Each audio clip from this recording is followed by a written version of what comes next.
Yono zangbe zofin kloson si azan fotonu kun enegogbe ewa mi kode ehoma mi tiremi to nu mi kudo le ehwe le mi no do to gbeji mi gben yo mo je mi lo mo mi no do agbagbeji nu mi do Martin Live TV ji fun gbe gan ho tale di mi tiremi minat ndo menjile o to play gain e mi blo wa iro to mi to en fi e ko blo hwe gbaton nu kun ro potin Martin Live si nu wa mi tan fun gbe tan e lo ji o mi na le ko wa hwe pe ko nu eni on jinu mi bo nu eje hwe nu le do asan nu kan ton gbe le yo mi na le ko aji mo na gba je meton klem so ye hon wa ye mi atno menjile to gan po hon to ton le ko ye blo play de mi na le ko eni on ji mo je mi na yi se na sin agba osa o se na sin agba osa fine yo o ye ichono de me so be ni to mi ton sin afo soro te do yo to me ton yo e wa se na wona zo se tun le so mi yo ero ti to egun do fine yo mi ando eni on de so sin gberu mi blo mi de do bonu mi na vlon yi sin kanu mi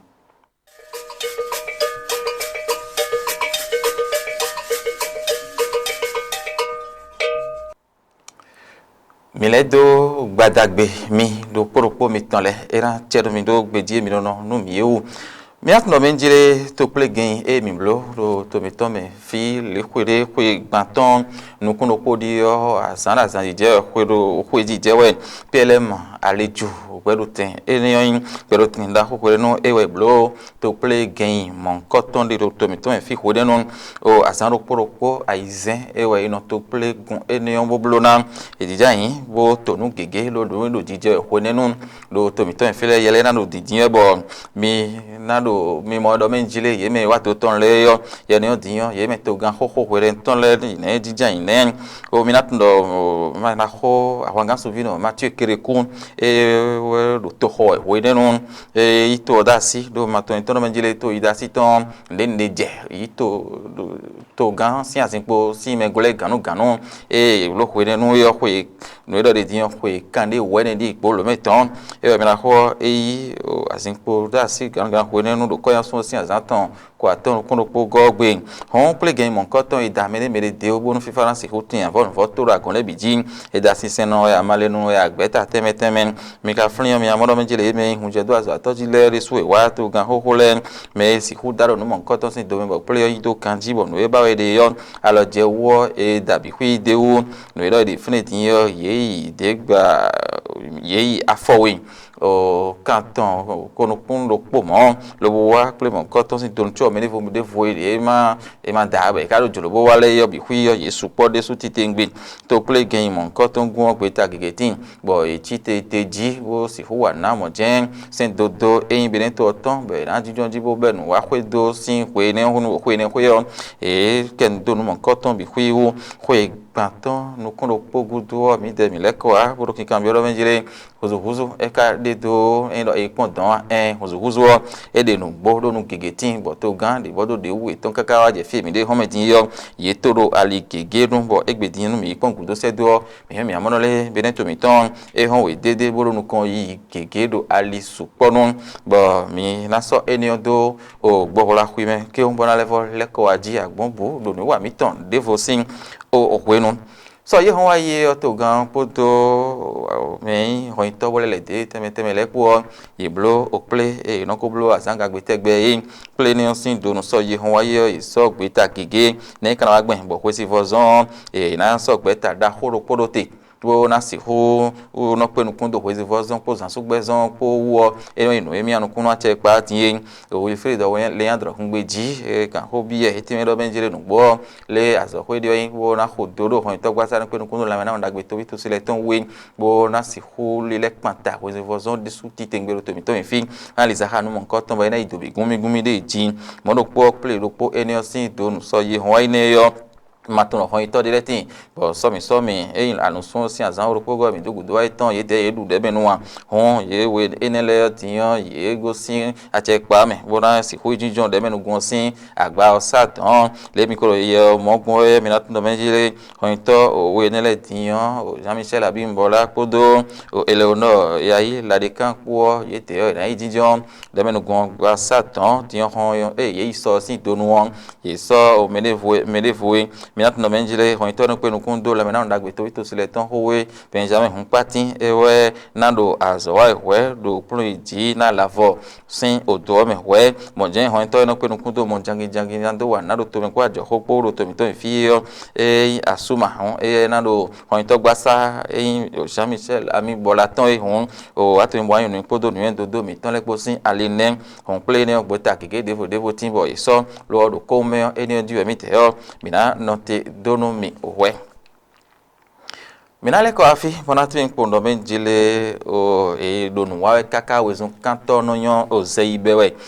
yo minatu ndole o hoito gbasa no penu kondo ni no me dagbe to si tonwe ne to si kana no gboro to mara fo fe adio hoito gbasa ni yo ko mi dogu do ayo jijan bo lenu pombo ka kono azo wa kaka je fini din ne ka ngondo kan ji adio yele na ro dindin we bo mina moro menjile ayiwe ejijon de suti tengbe bo kono mi wa zo gege lo ko mi dogu do ye meme nino meto ito siton na no ganji yo ndo ganwe inde jin no wa do fini ye kun wede bo me won bi ore na jinjan bana doko do bo na pon bo na vo no voto ali gege no wen zombo so tito me pete a so da yi honu kon igege de mo jen ka po azobo na wane do no wa kaka no le po bo ma oblo wa mo ko wa nde ado hu no chi e ma ka jinjan bo len dozo a o no si hutun le na togbon be na je ngbo je gangbe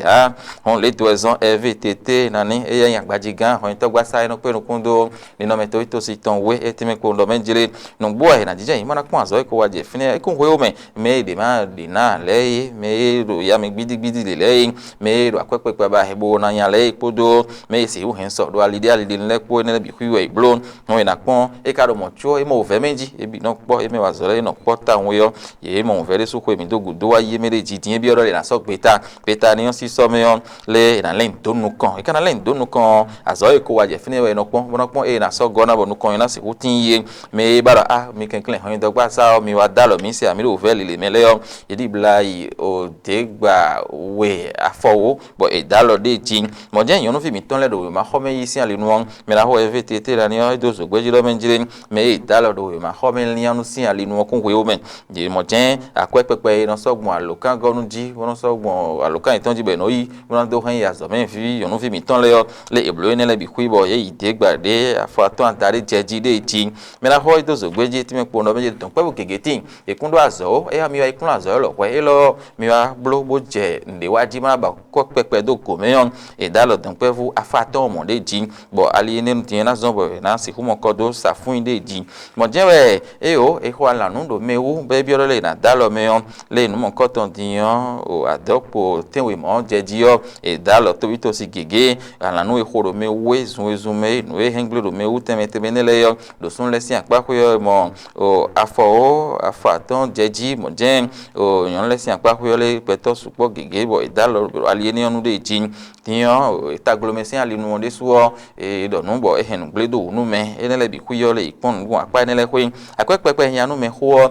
e kun gonu makedo eni owo me yan ko nu me ta bo do peto ka we ko dio yon le supo hu gan bi hui do yeyi o kanwe nu kun enemo bo mo kwepepe yi do ali enele nu de jin mo je ne kana lagben bo na dalo me enele bi huyo inu bo mi anu kun livaro poropo ewe sorote bo azo enele bi huina e ka po be na blo huyo me mi de tin bo yin ya fo ko atonu kun odopo gole ne kana lagben bo azinka hon to gba sa ton e na hodo bon be ne kun gba bi huiji ogban ton we de tin be na blo be na si hu dalo ni no me to si le ton bo na yan khere ji azo si huwa bo bi gbe to won do na no pepe le yo idalo e me mono kun le yo alo dori de na to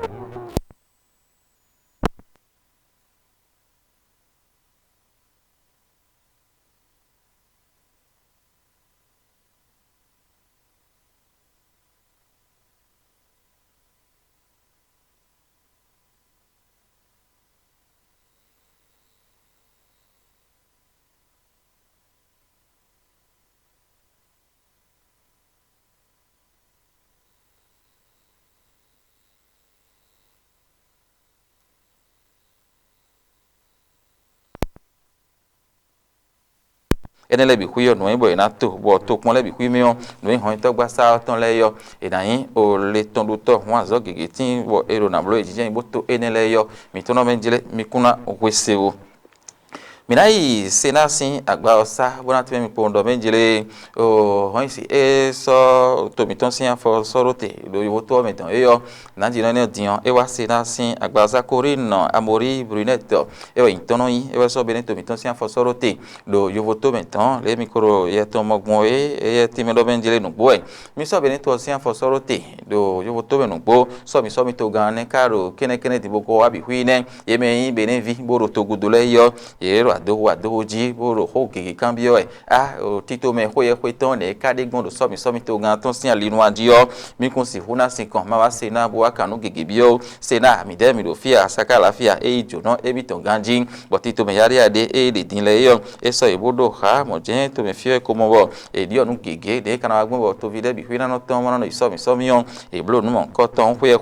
dio de te ka ozo nte dio ajana flafo nte ka hena ton bo mi je don mi atun gbe mi adonu benevi ero yo to mele yo nto ezumbo emiwa ofienen so mi to gan to bi bloro to ro pomio ero na kan je o me so to ni osia fo soro te do alide ale ndo to de to me gbon pe obi hui me ide ji e maka wa bo atun le ndegbon ahon na e kan blo so mi ogbon anji hon mo jenwe no e ba ide de po ino me jiri so mi on eni ndo kanji ti to metede kan te me na e so we ma to gba ha tetele me kan so we ma to gba do to gudo de ne ti to me o e kan vo blogbon anji yo eni le bi hui wa zumbo alo do eje khabo emi hemina do osena eyo emina blo onu mon koton le bi hui deji do e pon to godo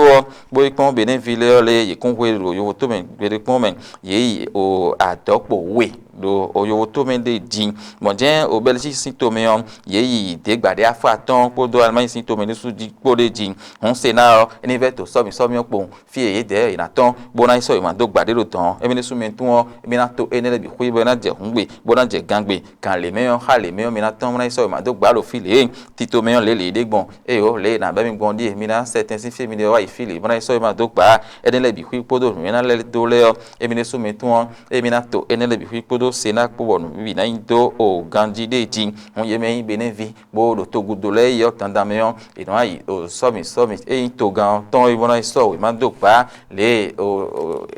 tito meyon ena ate igbon to viro po so mi wa edo no iso owe mando o gbagbon yo no yo edo enele bodo bi hwiha kaka so edo ho mi sera no mi bo se eni bo tun no menjire mi lo mo mi na du o leton mi na gosin ali eni ono bona yali mi tonaji to mi ton fi diyan le mi ko tun gbe mi amono menjire won do bon yari ade keketin din boko wa bo mi bi do sin zanwe Facebook we TikTok we Instagram ko devo le po won do bon enele exam mi kade e ho me din ya foku tetele ka hihen wa do eno zankaka bo aton no deji eno zankaka bo eno ha ro toton ha e ba ozun me le gbonde a o e kan don ya no me le gbonde chanu mi ma chanu enele bi huyo won do mo mi ton le diwe e ro mi mo de ho ero mi de diyan no kan bi o huiton ero si zero fi gbon lagun men o anan adegbola e ya le oji bo kan ho bi odon pe di ofile ne mi de mi ka mo won do mo exam mi le ga enu din le yo e gbo ojodo eyan huwa alo university to me bo so sin de ntili a ne mi de mi ka mo diyon